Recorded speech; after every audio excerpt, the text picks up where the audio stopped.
In this video, I will show you how to remove an online store in Hostinger Website Builder. This is my website homepage inside Website Builder in Hostinger, and this is my store page. To remove this store from this website, all you need to do is to click on Online Store, then click on these little three dots and click on Remove Store. Confirm your selection. As you can see, my online store is instantly removed and my autosave is working. Now, don't forget to update your website to reflect your changes online. Now that my changes are published, let's view my website live. Let's check this store page and it shows nothing.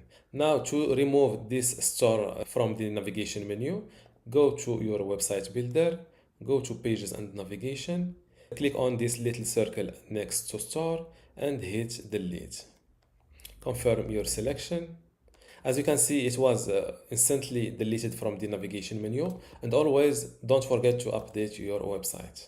And this is how to remove an online store in Hostinger Website Builder.